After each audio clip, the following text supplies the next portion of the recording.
ನಮಸ್ಕಾರ ವಿದ್ಯಾರ್ಥಿಗಳೇ, ದ್ವಿತೀಯ PUC ಸಮಾಜಶಾಸ್ತ್ರ ಅಧ್ಯಾಯ 8 ಭಾರತದಲ್ಲಿ ಸಾಮಾಜಿಕ ಪರಿವರ್ತನೆ ಅನ್ನುವಂತಹ ಒಂದು ಅಧ್ಯಾಯ. ಹಿಂದಿನ ವಿಡಿಯೋಗಳಲ್ಲಿ ನಾನು ಅಧ್ಯಾಯ 7ರವರೆಗಿನ ಎಲ್ಲ ಅಧ್ಯಾಯದ ಪ್ರಶ್ನೋತ್ತರಗಳನ್ನು ಕೂಡ ಕೊಟ್ಟಿದ್ದೇನೆ. ಈ ಒಂದು ವಿಡಿಯೋದಲ್ಲಿ ಭಾರತದಲ್ಲಿ ಸಾಮಾಜಿಕ ಪರಿವರ್ತನೆ ಅನ್ನುವಂಥದ್ದನ್ನು ಕುರಿತು ಒಂದು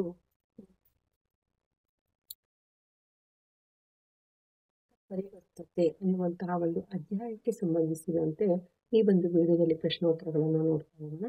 1 ಅಂಕದ ಪ್ರಶ್ನೆ, ಸಂಸ್ಕೃತಾನುಕರಣ ಎಂಬ ಪರಿಕಲ್ಪನೆಯನ್ನು ಪರಿಚಯಿಸಿದವರು ಯಾರು ಅಂತ ಇದೆ. Doctor M.N. ಶ್ರೀನಿವಾಸ್ ರವರು. Religion and society among the poor of south India ಗ್ರಂಥದ ಕರ್ತೃ ಯಾರು ಅಂತ ಇದೆ. ಅದು ಡಾಕ್ಟರ್ M.N. ಶ್ರೀನಿವಾಸ್ ರವರು.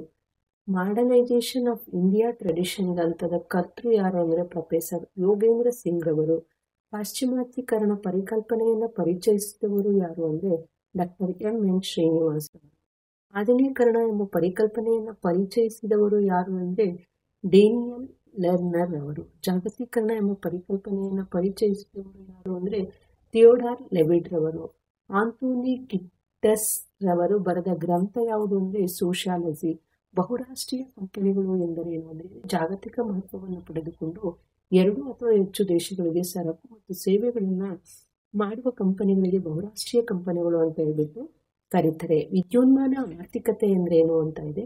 ಹಣಕಾಸು ನಿರ್ವಾಹಕರು ಮತ್ತು ವೈಯಕ್ತಿಕ ಬಂಡವಾಳ ಹೂಡಿಕೆದಾರರು ಅಂತರ್ಜಾಲದ ಮೂಲಕ ಅಂತಾರಾಷ್ಟ್ರ ಮಟ್ಟದ ಆರ್ಥಿಕ ವಹಿವಾಟವನ್ನು ನಡೆಸುವುದಕ್ಕೆ ವಿದ್ಯುನ್ಮಾನ ಆರ್ಥಿಕತೆ ಅಂತ ಹೇಳ್ಬಿಟ್ಟು ಕರೀತಾರೆ. ಇನ್ನು ಜಾಗತಿಕ ಅನನ್ಯತೆ ಎಂದರೇನು ಅಂತ ಇದೆ. ಸ್ಥಳೀಯ ಅಥವಾ ಪ್ರಾದೇಶಿಕ ಸಂಬಂಧಗಳನ್ನು ಮೀರಿ ಅಂತಾರಾಷ್ಟ್ರೀಯ ಮಟ್ಟದಲ್ಲಿ ಸಂಬಂಧಗಳನ್ನು ಹೊಂದುವಂತಹ ಒಂದು ಪ್ರಕ್ರಿಯೆಗೆ ಜಾಗತಿಕ ಅನನ್ಯತೆ ಅಂತ ಹೇಳ್ಬಿಟ್ಟು ಕರೀತಾರೆ. ಇನ್ನು ಜಾಗತಿಕ ಪ್ರಜೆಯ ಒಂದು ಲಾಂಛನ ಯಾರು ಅಂತಂದ್ರೆ ಬಾರ್ಬಿ ಬೊಂಬೆ, ಹಾಗೆ ಜಾಗತಿಕ ಪ್ರಜೆಯ ಒಂದು ಲಾಂಛನ IGOs ಅನ್ನು ವಿಸ್ತರಿಸಿ ಅಂತ ಇದೆ. ಇಂಟರ್ನ್ಯಾಷನಲ್ ಗೌರ್ಮೆಂಟ್ ಆರ್ಗನೈಸೇಷನ್ ಅಂದ್ರೆ ಅಂತಾರಾಷ್ಟ್ರೀಯ ಸರ್ಕಾರಿ ಸಂಘಟನೆಗಳು. ಹಾಗೆ INGOs ಅನ್ನು ವಿಸ್ತರಿಸಿ ಅಂತ ಇದೆ. ಇಂಟರ್ನ್ಯಾಷನಲ್ ನಾನ್ ಗೌರ್ಮೆಂಟ್ ಆರ್ಗನೈಸೇಷನ್ ಅಂದ್ರೆ ಅಂತಾರಾಷ್ಟ್ರೀಯ ಸರ್ಕಾರೇತರ ಸಂಘಟನೆಗಳು ಅಂತ. ಜಾಗತಿಕ ಸ್ಥಳೀಕರಣ ಪರಿಕಲ್ಪನೆ ನೀಡಿದವರು ಯಾರು ಅಂತಂದ್ರೆ ರೊನಾಲ್ಡ್ ರಾಬರ್ಟ್ಸನ್ ಅನ್ನುವಂಥದ್ದು. ಇನ್ನು 2 ಅಂಕದ ಪ್ರಶ್ನೋತ್ತರಗಳನ್ನ ನೋಡೋಣ.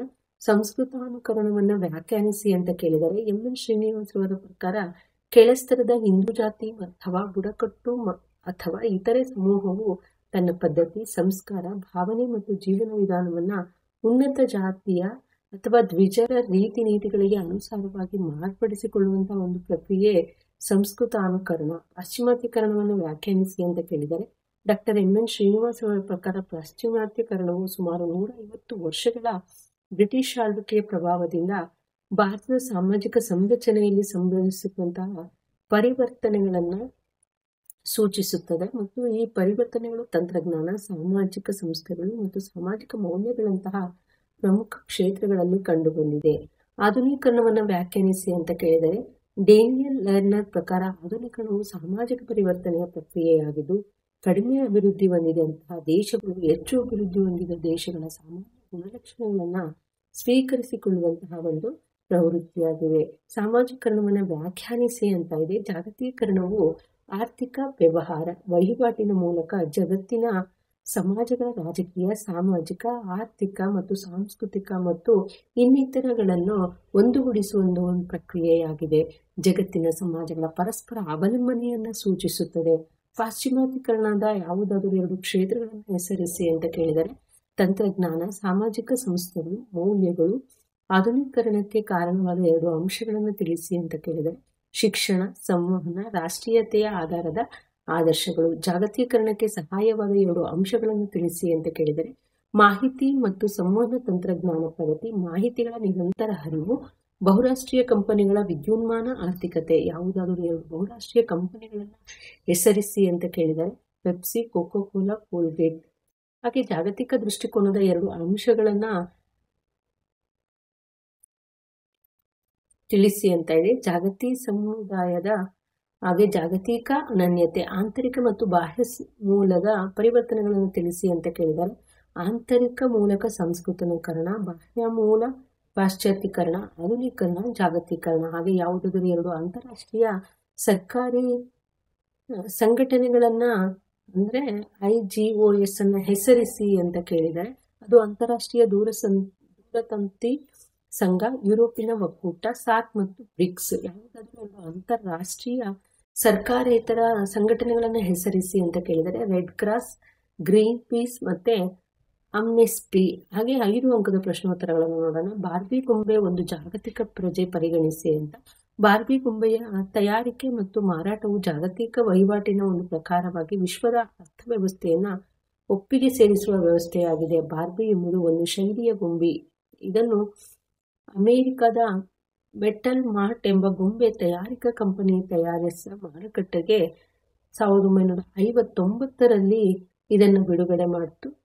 ರುತ್ ಹ್ಯಾಂಡ್ಹಲರ್ ಈ ಬಾರ್ಬಿ ಗೊಂಬೆಯ ಸೃಷ್ಟಿಕಾರಣಿ. ಇದು ಜಗತ್ತಿನ 140 ದೇಶಗಳಲ್ಲಿ ಮಾರಾಟವಾಗ್ತಾ ಇದೆ.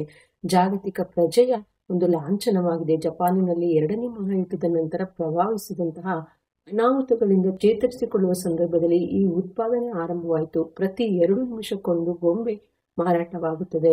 ಇದರ ತಯಾರಿಕೆಗಾಗಿ ಅರೇಬಿಯಾದಿಂದ ಕಚ್ಚಾ ತೈಲ, ಬಡಿಗೆ, ತೊಡಿಗೆ ವಸ್ತುಗಳನ್ನ ಭಾರತ, ಬಾಂಗ್ಲಾದಿಂದ, ಜಪಾನ್ನಿಂದ ನೈಲಾನ್ ಕೂದಲು, ಹೀಗೆ ದೇಶ ವಿದೇಶಗಳಿಂದ ವಿವಿಧ ವಸ್ತುಗಳ ಸಹಯೋಗದೊಂದಿಗೆ ಇದು ತಯಾರಾಗುತ್ತದೆ. ಇನ್ನು ಆಧುನೀಕರಣಕ್ಕೆ 5 ಕಾರಣಗಳನ್ನು ಕೊಡಿದೆ ಅಂತ ಕೇಳಿದರೆ ಮೈರನ್ ವೀನರ್ ಪ್ರಕಾರ ಆಧುನೀಕರಣಕ್ಕೆ ಕಾರಣವಾದಂತಹ ಅಂಶಗಳು ಅಂದ್ರೆ ಶಿಕ್ಷಣವು ರಾಷ್ಟ್ರೀಯ ಪ್ರಜ್ಞೆ ಮತ್ತು ತಾಂತ್ರಿಕ ಆವಿಷ್ಕಾರಕ್ಕೆ ಅಗತ್ಯವಾದಂತಹ ಕೌಶಲ್ಯ, ಮನೋಭಾವನೆಯನ್ನು ಬೆಳೆಸುತ್ತದೆ. ಸಂವಹನ, ದೂರದರ್ಶನ, ರೇಡಿಯೋ, ಚಲನಚಿತ್ರ ಬೆಳವಣಿಗೆಯಿಂದಾಗಿ ಆಧುನಿಕ ಚಿಂತನೆ ವೇಗವಾಗಿ ಪ್ರಸರಣವಾಗಿ ಹಲವಾರು ಹೊಸ ವಿಷಯಗಳನ್ನು ತಿಳಿದು ಆಧುನೀಕರಣ ಹೆಚ್ಚಿತು. ರಾಷ್ಟ್ರೀಯತೆಗೆ ಆಧಾರವಾದ ರಾಷ್ಟ್ರೀಯತೆಯ ಆದರ್ಶಗಳು ಮತ್ತು ಚಿಂತನೆಗಳು, ರಾಷ್ಟ್ರಭಕ್ತಿ, ಪ್ರಜಾಪ್ರಭುತ್ವ ಇತ್ಯಾದಿ ವೈವಿಧ್ಯತೆ ಮತ್ತು ಸಂಕುಚಿತ ಮನೋಭಾವನೆಗಳನ್ನು ತಂದು ಐಕ್ಯತೆ ಮತ್ತು ವಿಶಾಲ ಮನೋಭಾವನೆಗಳನ್ನು ಬೆಳೆಸುತ್ತವೆ. ಜನಾಕರ್ಷಕವಾದ ನಾಯಕತ್ವ, ಹೊಂದಿದ ನಾಯಕರು ಆಧುನಿಕ ಶೈಲಿಯನ್ನು ಒಪ್ಪಿಕೊಳ್ಳುವಂತೆ ಜನರ ಮನೋಭಾವನೆಗಳನ್ನು ಬದಲಾಯಿಸುತ್ತದೆ. ಇನ್ನು ಪ್ರಬಲ ಸರ್ಕಾರವು ಪ್ರಬಲವಾಗಿದ್ದರೆ ಪರಿಣಾಮಕಾರಿಯಾಗಿ ನಿಯಮಗಳನ್ನು ಜಾರಿಗೊಳಿಸುತ್ತದೆ. ಇಂತಹ ಸರ್ಕಾರ ಜನಸಾಮಾನ್ಯರಲ್ಲಿ ಆಧುನಿಕ ಮನೋಭಾವನೆಯನ್ನು ಬೆಳೆಸಿಕೊಳ್ಳುವುದಕ್ಕೆ ಅಭಿವೃದ್ಧಿಗೆ ಕಾರಣ. ಭಾರತದಲ್ಲಿ ಆಧುನೀಕರಣ ಪ್ರಕ್ರಿಯೆಯನ್ನು ವಿವರಿಸಿ ಅಂತ ಹೇಳಿದ್ರೆ ಆರ್ಥಿಕವಾಗಿ, ಸಾಮಾಜಿಕವಾಗಿ, ರಾಜಕೀಯವಾಗಿ ಮತ್ತು ಸಾಂಸ್ಕೃತಿಕವಾಗಿ ಈ ಅಂಶಗಳನ್ನು ಕುರಿತು ವಿವರಣೆಯನ್ನು ಬರೀಬೇಕಾಗುತ್ತೆ. ಇನ್ನು ಸಂಸ್ಕೃತಾನುಕರಣ ಅಂಶಗಳನ್ನು ವಿವರಿಸಿ ಅಂತ ಕೇಳಿದರೆ MN ಶ್ರೀನಿವಾಸರವರು ಸಂಸ್ಕೃತಾನುಕರಣ ಅನ್ನುವಂತಹ ಒಂದು ಪರಿಕಲ್ಪನೆಯನ್ನ ಪರಿಚಯಿಸಿದ್ರು. ಅದರ ಪ್ರಮುಖ ಅಂಶಗಳು ಎಂದರೆ ಕ್ರಿಯಾವಿಧಿಗಳು, ವಿವಾಹ, ವಿಧವೆಯನ್ನು ನೋಡಿಕೊಳ್ಳುವ ರೀತಿ, ಸ್ತ್ರೀಯರನ್ನು ನೋಡಿಕೊಳ್ಳುವಂತಹ ರೀತಿ, ಈ ಅಂಶಗಳನ್ನು ಕುರಿತು ವಿವರಣೆಯನ್ನು ಬರೀಬೇಕಾಗುತ್ತೆ. ಇನ್ನು 10 ಅಂಕಗಳ ಪ್ರಶ್ನೋತ್ತರಗಳು. ಜಾಗತೀಕರಣವನ್ನು ವ್ಯಾಖ್ಯಾನಿಸಿ ಮತ್ತು ಅದಕ್ಕೆ ಸಹಾಯಕವಾದ ಅಂಶಗಳನ್ನು ವಿವರಿಸಿ ಅಂತ ಕೇಳಿದರೆ ಜಾಗತೀಕರಣದ ಪರಿಕಲ್ಪನೆಯನ್ನು ಲೆಯಡೋರ್ ಲೆವಿಟರ್ ಮೊದಲ ಬಾರಿಗೆ ಪರಿಚಯಿಸುತ್ತಾರೆ. ಜಾಗತೀಕರಣವು ಆರ್ಥಿಕ ವ್ಯವಹಾರ ವಹಿವಾಟಿನ ಮೂಲಕ ಜಗತ್ತಿನ ಸಮಾಜಗಳ ಆರ್ಥಿಕ, ರಾಜಕೀಯ, ಸಾಮಾಜಿಕ, ಸಾಂಸ್ಕೃತಿಕ ಹಾಗೂ ಇನ್ನಿತರ ಅಂಶಗಳನ್ನು ಒಂದುಗೂಡಿಸುವ ಪ್ರಕ್ರಿಯೆಯಾಗಿದ್ದು ಜಗತ್ತಿನ ಸಮಾಜಗಳ ಪರಸ್ಪರ ಅವಲಂಬನೆಯನ್ನ ಸೂಚಿಸುತ್ತದೆ. ಜಾಗತೀಕರಣಕ್ಕೆ ಸಹಾಯಕವಾದ ಅಂಶಗಳನ್ನ ಆಂಥೋನಿ ಗಿಡ್ಡಿಸ್ ರವರು ತಮ್ಮ ಸೋಷಿಯಾಲಜಿ ಕೃತಿಯನ್ನು ಕೆಳಗಿನಂತೆ ವಿವರಿಸುತ್ತಾರೆ. ಮಾಹಿತಿ ಮತ್ತು ಸಂವಹನ ತಂತ್ರಜ್ಞಾನದ ಪ್ರಗತಿ, ಮಾಹಿತಿಗಳ ನಿರಂತರವಾದಂತಹ ಹರಿವು ಮತ್ತೆ ಜ್ಞಾನಾಧಾರಿತ ಸಮಾಜದ ಉಗಮ, ಬಹುರಾಷ್ಟ್ರೀಯ ಕಂಪನಿಗಳು, ವಿದ್ಯುನ್ಮಾನ ಆರ್ಥಿಕತೆ, ರಾಜಕೀಯ ಪರಿವರ್ತನೆ. ಇನ್ನು ಪಾಶ್ಚಾತ್ಯೀಕರಣ ಮತ್ತು ಅದರ ಪ್ರಮುಖ ಅಂಶಗಳನ್ನು ವಿವರಿಸಿ ಅಂತ ಕೇಳಿದರೆ ಪಾಶ್ಚಾತ್ಯೀಕರಣವು ಭಾರತದಲ್ಲಿ ಬಾಹ್ಯ ಮೂಲದಿಂದ ಉಂಟಾದ ಪರಿವರ್ತನೆಗಳನ್ನು ತಿಳಿಸಲು MN ಶ್ರೀನಿವಾಸರವರು ಪರಿಚಯಿಸಿದಂತಹ ಪರಿಕಲ್ಪನೆಯಾಗಿದೆ. MN ಶ್ರೀನಿವಾಸರವರ ಪ್ರಕಾರ ಪಾಶ್ಚಾತ್ಯೀಕರಣವು ಸುಮಾರು 150 ವರ್ಷಗಳ ಬ್ರಿಟಿಷ್ ಆಳ್ವಿಕೆಯ ಪ್ರಭಾವದಿಂದ ಭಾರತದ ಸಾಮಾಜಿಕ ಸಂರಚನೆಯಲ್ಲಾದಂತಹ ಪರಿವರ್ತನೆಯನ್ನು ಸೂಚಿಸುತ್ತದೆ. ಈ ಪರಿವರ್ತನೆಗಳನ್ನು ಪ್ರಮುಖವಾಗಿ ಸಾಮಾಜಿಕ ಸಂಸ್ಥೆಗಳು, ತತ್ವಾದರ್ಶಗಳು ಮತ್ತು ಮೌಲ್ಯಗಳಲ್ಲಿ ಕಂಡುಬರುತ್ತದೆ. ಇನ್ನು ಪಾಶ್ಚಿಮಾತ್ಯೀಕರಣದ ಪ್ರಮುಖ ಅಂಶಗಳು ಅಂದರೆ ತಂತ್ರಜ್ಞಾನ, ಹೊಸ ಸಂಸ್ಥೆಗಳು, ತತ್ವಾದರ್ಶಗಳು ಮತ್ತು ಮೌಲ್ಯಗಳು. ಜಾಗತಿಕ ದೃಷ್ಟಿಕೋನದ 2 ಆಯಾಮಗಳನ್ನು ವಿವರಿಸಿ ಅಂತ ಕೇಳಿದರೆ, ಆಂಥೋನಿ ಗಿಡ್ಡಿಸ್ ಅವರು ಜಾಗತಿಕ ದೃಷ್ಟಿಕೋನದ ಆಯಾಮಗಳನ್ನು ಗುರುತಿಸಿದ್ದು ಅವುಗಳು ಕೆಳಗಿನಂತಿವೆ. ಜಾಗತಿಕ ಸಮುದಾಯ: ಒಂದು ದೇಶದ ಜನಸಮೂಹದ ಜವಾಬ್ದಾರಿಗಳು ಕೇವಲ ಆ ರಾಷ್ಟ್ರದ ಸೀಮಾರೇಖೆಗೆ ಮಾತ್ರ ಸೀಮಿತವಾಗಿರದೆ ಅದು ಜಗತ್ತಿನ ಎಲ್ಲಾ ದೇಶಗಳಿಗೂ ವಿಸ್ತರಣೆಯಾಗುವುದೇ ಜಾಗತಿಕ ಸಮುದಾಯ. ಈ ಆಯಾಮದಂತೆ ವ್ಯಕ್ತಿಯು ಜಾಗತಿಕ ಮಟ್ಟದಲ್ಲಿ ಭಾಗವಹಿಸುವಿಕೆಯನ್ನು ತಿಳಿಯಬಹುದು. ಜಾಗತಿಕ ಮಟ್ಟದಲ್ಲಿ ಏನೇ ಆದರೂ ಅದರಲ್ಲಿ ಎಲ್ಲರೂ ಪಾಲುದಾರರಾಗುವುದು ನಿಸರ್ಗ ವಿಕೋಪಗಳಾದಾಗ ಪರಸ್ಪರ ಮಾನವೀಯತೆಯನ್ನ ಮೆರೆಯುವಂಥದ್ದು. ಇನ್ನು ಜಾಗತಿಕ ಅನನ್ಯತೆ: ಸ್ಥಳೀಯ ಮತ್ತು ಪ್ರಾದೇಶಿಕ ಸಂಬಂಧಗಳನ್ನು ಮೀರಿ ಅಂತಾರಾಷ್ಟ್ರೀಯ ಜಾಗತಿಕ ಮಟ್ಟದಲ್ಲಿ ಸಂಬಂಧಗಳನ್ನು ಹೊಂದುವಂತಹ ಒಂದು ಪ್ರಕ್ರಿಯೆ ಜಾಗತಿಕ ಅನನ್ಯತೆ. ಇಲ್ಲಿ ವ್ಯಕ್ತಿಗಳು ಜಾಗತಿಕ ಮಟ್ಟದಲ್ಲಿ ತಮ್ಮ ಪ್ರತಿಭೆಗಳನ್ನು ಅನುಭವಗಳನ್ನು ಹಂಚಿಕೊಳ್ಳಲು ಅಂತರ್ಜಾಲ ಬಳಸುವರು. ಈ ಮೂಲಕ ಜಾಗತೀಕರಣ ಸಂಬಂಧ ಅನ್ಯೋನ್ಯತೆಗಳನ್ನು ಬೆಳೆಸಬಹುದು. ಇಷ್ಟು ಅಧ್ಯಾಯ 8ಕ್ಕೆ ಸಂಬಂಧಿಸಿದ ಸಂಪೂರ್ಣವಾದ ಪ್ರಶ್ನೋತ್ತರ. ಧನ್ಯವಾದಗಳು.